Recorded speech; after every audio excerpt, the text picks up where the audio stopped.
तो मात्र बांधावर उभा राहून हातवारे करत तार स्वरात शिव्या हसडत होता.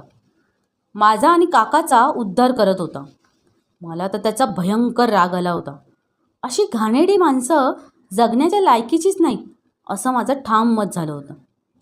काकाला सांगून त्याची जिरवायचीच असा विचार करीत बांधावरून घराकडे निघालो होतो.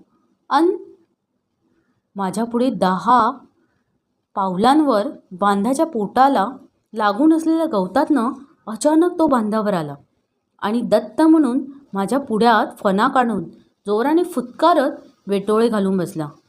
मी जागीच थबकलो. त्याच्याकडे पाहत राहिलो. तसा तो फार काही लांब नसावा, फारसा जाडजुडही नव्हता. मात्र त्याचा फणा बराच पसरट आणि सुंदर होता. फण्याच्या खाली गळ्याजवळ मोठाले 2 काळे डाग होते. फण्याच्या वरच्या अंगावर पांढरट पिवळा छानसा 10चा आकडा होता. त्याचं तांबूस लालसर शरीर उन्हामुळे चांगलंच चकाकत होतं. तो काही दगाफटका तर करणार नाही ना, ही देखील काळजी होती. त्याला पकडून दूरवर सुरक्षित स्थळी सोडून न्यावं असंही वाटत होतं. मात्र त्याचा तो रुबाबदार फणा जोराने फुटकारणं काही धीरच होईना. तसाच उभा राहिलो. जरा वेळाने त्यालाच काहीतरी वाटलं म्हणून त्याने मान खाली घातली. फणाही बारीक केला. फुटकारणं बंद केलं. तसाच वेटोळे घालून बसला. मलाही नवल वाटलं. जरा वेळाने हा निघून जाणार, आल्या वाटेने जाणार म्हणून मी वाट पाहत राहिलो. तेवढ्यात मागून तो म्हातारा सालकरी हात वारे करी तोंड्याने शिव्या घालत धावतच येत होता.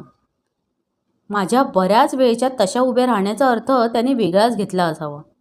मी पुन्हा भुईमुख उपटणार म्हणून तो पळत पळत येत होता.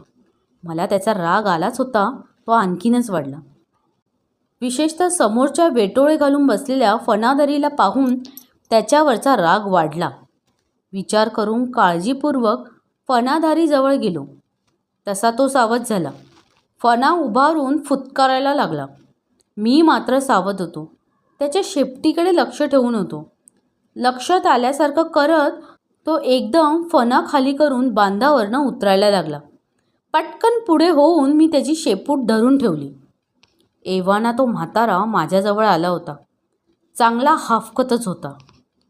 तुला सांगितलं ना भुईमुख तोडू नकोस म्हणून, चोर साला. तशाही स्थितीत तो म्हणत होता. खाली बसलेला मी फणादारीची शेपूट घट्ट पकडीत त्याच्याकडे रागाने पाहायला लागलो आणि अचानक त्याच्या अंगावर फणादारीला भिरकावला. अंगावर पडणारा साप पाहताच त्या म्हाताऱ्याची बोबडी वळली. मागे सरक